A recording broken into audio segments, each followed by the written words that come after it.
जय हिंद साथियों।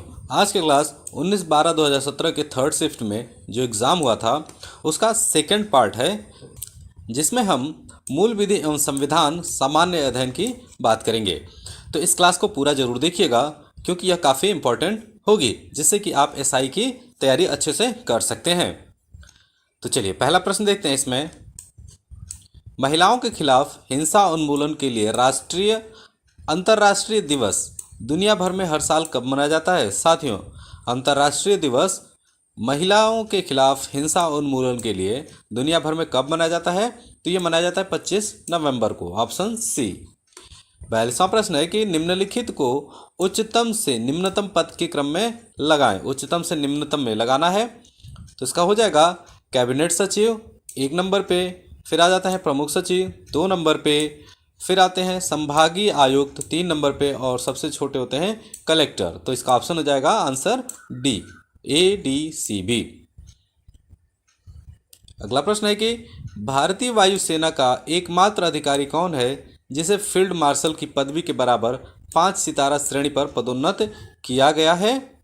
तो इसका आंसर है अर्जन सिंह, ऑप्शन बी, अर्जन सिंह। भगत सिंह और उनके मित्रों को किस मामले में गिरफ्तार किया गया था? तो इसका राइट आंसर हो जाएगा ऑप्शन ए, सेंट्रल असेंबली बम कांड के मामले में। 1973 के किस मामले में सुप्रीम कोर्ट ने अपने पिछले फैसले को दुरुस्त किया और कहा कि प्रस्तावना संविधान का एक हिस्सा है? तो इसका राइट आंसर है केशवानंद भारती बनाम केरल राज्य। भूकंप की तीव्रता मापने वाला पैमाना क्या है? भूकंप की तीव्रता नापते हैं रिक्टर पैमाने से, ऑप्शन ए करेक्ट आंसर हो जाता है। भारत के संविधान में उल्लिखित निम्न में कौन सा अधिकार मानव अधिकारों की सार्वभौम घोषणा के लिए उल्लिखित नहीं है? कौन सा अधिकार मानव अधिकारों की सार्वभौम घोषणा के लिए उल्लिखित नहीं है? तो यहाँ पर दिया है समान नागरिक संहिता और जंगलों का संरक्षण, सुधार और सुरक्षा। तो इसका आंसर हो जाएगा ए और बी दोनों, ये भी है और ये भी है। निम्नलिखित में से किस देश ने वर्ष 2016 में अपनी मानवयुक्त अंतरिक्ष उड़ान सेनेजो 11 को लॉन्च किया? 2016 में सेनेजो 11 को लॉन्च किया था। तो इसका राइट आंसर है चीन ने। निम्नलिखित में से कौन सा संघ सूची का एक हिस्सा है? संघ सूची का हिस्सा कौन सा है? तो वह है औद्योगिक संघ के कर्मचारियों से संबंधित विवाद। 50वां प्रश्न है भारत सरकार ने पशु चिकित्सा के उपयोग में डाइक्लोफेनाक दवा का प्रतिबंध लगा दिया है, जिसकी वजह से भारतीय उपमहाद्वीप में डैश की संख्या तेजी से गिरावट आई है। तो इसका राइट आंसर हो जाएगा ऑप्शन ए, गिद्ध की। स्वचालित वर्षा सेंसर डैश के सिद्धांत पर काम करते हैं? तो ये होगा कुल आंतरिक प्रतिबिंब। 52वां प्रश्न है संयुक्त स्टॉक कंपनियों की लेखा परीक्षा होती है ताकि इसका लाभ बढ़े, साख बढ़े, शेयर धारक संतुष्ट हो, वैधानिक आवश्यकता पूरी हो। तो इसका आंसर हो जाएगा 3, ये सही होगा, शेयर धारक संतुष्ट हो। तो ऑप्शन डी में केवल दिया है केवल 3। 53वां प्रश्न होगा भारतीय दंड संहिता की धाराएं 359 से 374 किन कृत्यों से संबंधित है? 359 से 374 किन कृत्यों पे संबंधित हैं? तो ये होगा अपहरण, बहला फुसलाकर भगा ले जाना, गुलामी और जबरन मजदूरी कराना। निम्न में से कौन सा भारत के संविधान में नागरिकों के मौलिक अधिकारों के तहत कहा गया है? मौलिक अधिकारों के तहत कहा गया है, इसको पढ़ते हैं। किसी भी शिक्षण संस्थान में, चाहे सार्वजनिक, निजी या अल्पसंख्यक संस्थान हो, कोई भी धार्मिक शिक्षण का प्रावधान नहीं होगा। ये सही है। यदि कोई व्यक्ति महान आदर्शों जो स्वतंत्रता के लिए हमारे राष्ट्रीय संघर्ष से प्रेरित हैं का पालन करने में विफल रहता है, तो उसकी स्वतंत्रता का अधिकार रोका जा सकता है। ये गलत है। तो इसमें केवल ऑप्शन ए सही है, तो जो कि सी में दिया है केवल ए, इसका राइट आंसर हो जाएगा केवल ए। 11,000 से अधिक और 25,000 से कम निवासियों के एक शहरी केंद्र को किसके रूप में वर्गीकृत किया जा सकता है? तो इसका राइट आंसर हो जाता है नगर पंचायत के रूप में। विजयनगर साम्राज्य का अंतिम शासक कौन था? साथियों, विजयनगर साम्राज्य का अंतिम शासक कौन था? तो इसका राइट आंसर है श्रीरंगा थर्ड। श्रीरंगा थर्ड। सिंचाई के पानी में उर्वरक या रसायनों की मिलावट डैश कहलाती है। इसका राइट आंसर है फर्टिगेशन। फर्टिगेशन। एक गांव तब ग्राम दान घोषित होता है जब कम से कम डैश प्रतिशत भूमि के डैश प्रतिशत निवासियों की लिखित मंजूरी में उनकी मंजूरी दर्शाई जाए। तो इसका राइट आंसर हो जाता है ऑप्शन बी 51 और 75। 59वां प्रश्न है खिलाड़ियों में पैर की बीमारी की निम्न में कौन सी वजह है। पैर की बीमारी के ट्राइकोफाइटिन। ऑप्शन सी आंसर हो जाएगा ट्राइकोफाइटन। 60वां प्रश्न है सुप्रीम कोर्ट ने किस कंपनी के खिलाफ उसकी एक कैंसर की दवा को की पेटेंट याचिका खारिज करते हुए फैसला दिया जिससे जीवन के लिए खतरनाक बीमारियों के लिए सस्ती दवाओं का उपलब्धता को बल मिला। इसका आंसर हो जाएगा Novartis. Option D correct answer हो जाएगा नोवार्टिस। 61वां प्रश्न है डैश सूचना प्रौद्योगिकी आईटी नेटवर्क पर भेजे गए डेटा का एक असतत खंड है। तो इसका राइट आंसर है पैकेट।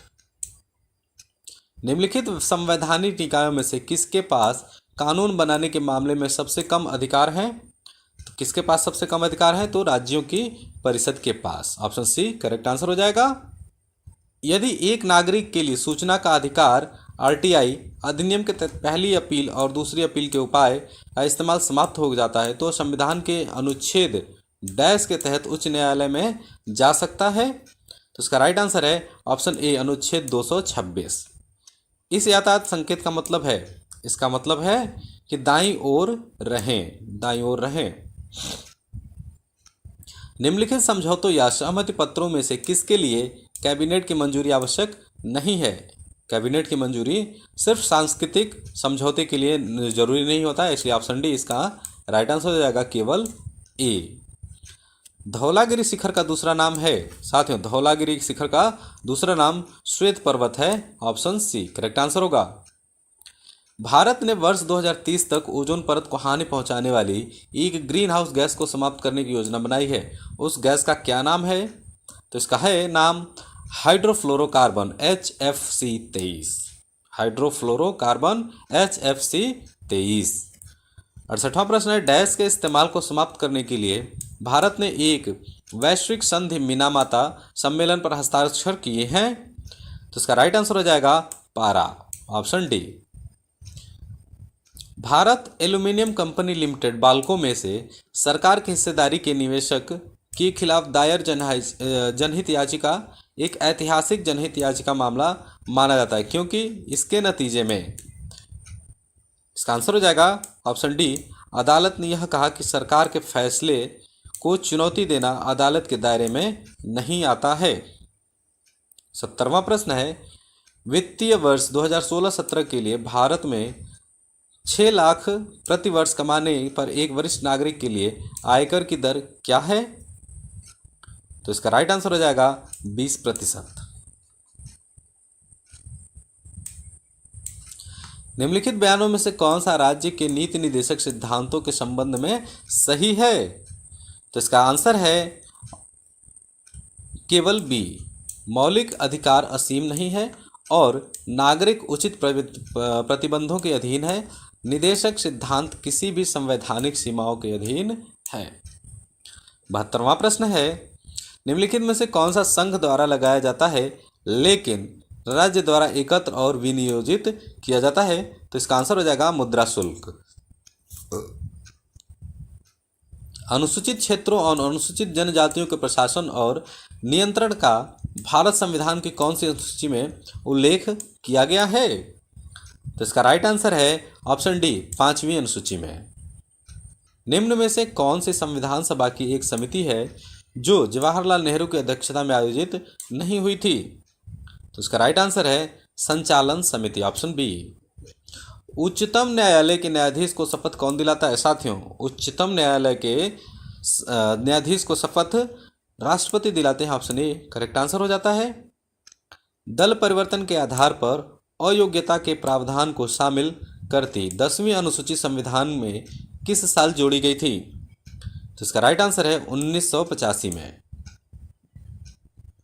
एक सीमा पर निवेश जहां एक वैश्विक कंपनी किसी दूसरे देश में एक स्थापित स्थानीय कंपनी को खरीदती है और इसे एक सहायक व्यापार बनाती है, वो डैश कहलाता है। तो इसका आंसर हो जाएगा अंतर्राष्ट्रीय अधिग्रहण कहलाता है।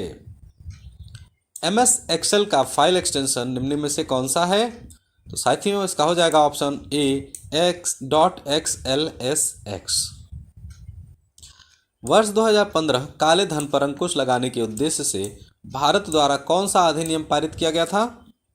कौन सा अधिनियम पारित किया गया था? तो वह है काला धन, अघोषित विदेशी आय और संपत्ति और आयकर का अधिरोपण अधिनियम। 80वां प्रश्न है, एक देश सकल घरेलू उत्पाद GDP डैश डैश के दौरान बढ़ जाता है और डैश डैश के दौरान घट जाता है। तो इसका आंसर आ जाएगा ऑप्शन ए तेजी और मंदी। ए तेजी और मंदी। तो साथियों आज के क्लास में बस इतना ही। अगर आपको क्लास पसंद आई हो तो इसे लाइक कीजिए, चैनल को जरूर सब्सक्राइब कीजिए और मिलते हैं एक अगली वीडियो में जिसमें कि आपको उत्तर प्रदेश पुलिस की ऐसी ही प्रीवियस प्रश्न पत्र का हल मिलेगा। तो जुड़े रहिए हमारे चैनल के साथ, तब तक पढ़ते रहिए और बढ़ते रहिए।